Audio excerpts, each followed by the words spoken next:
Welcome to this City Update as we talk about an important skill, hands-only CPR. I'm Gavin McRoberts with the city's Corporate Communications Department, and I'm joined today by Battalion Chief Dan Maffia with the Fayetteville Fire Department.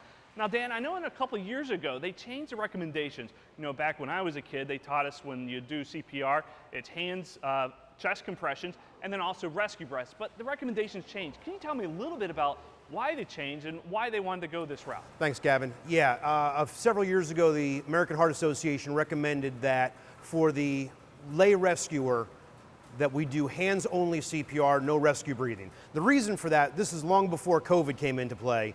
The reason for that is the science showed that just doing chest compressions was enough to circulate oxygenated blood throughout the body, and the rise and fall of the chest by doing the chest compressions actually did move air in and out of the lungs. So tell me a little bit about hands-only CPR. How is it done, and can you walk me through that process? So what we teach is we want you to do at least 100 compressions per minute. We want the compressions to be fast and hard, roughly 2 inches in depth. The common thing we hear from people is, well, I'm afraid I'm going to hurt the patient or I'm going to break their ribs. Well, better a broken rib than for them to be dead. So push hard, push fast, push deep at a rate of about 100 times a minute. Well, how do you know if 100 times a minute, how do you know if you're getting that accurate number of compressions? We tell people to use music, sing along in your head to the beat of the Bee Gees song, Staying Alive. That is 100 times a minute. How to do it is take your left hand like that, your right hand, if you are right-handed, you want to have your right hand on top as your dominant hand.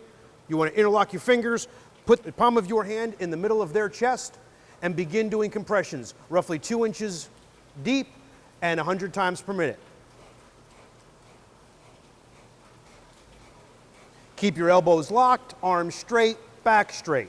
You want to have the patient on a hard surface, the floor, a table, something of that nature. You do not want to be on a bed because the mattress is too soft and it will recoil against you. And that's it. And you keep doing that until help arrives. When the fire department and EMS get there, we're going to take over. We're going to continue compressions. We're also going to do some other things. We're going to start ventilating the patient. We're going to get them breathing. And we're also going to use an AED, an automated external defibrillator.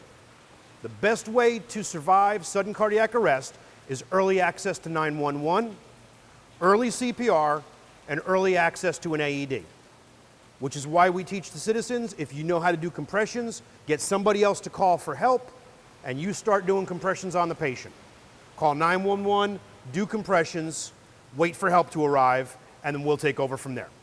Well, thank you, Chief, for coming on and giving us that great safety tips. I hope this is going to help a lot of people out there, and if they see somebody in distress who needs assistance, and remember, always call 911 whenever there's an emergency. Chief, thanks for joining us, and I want to thank you for watching.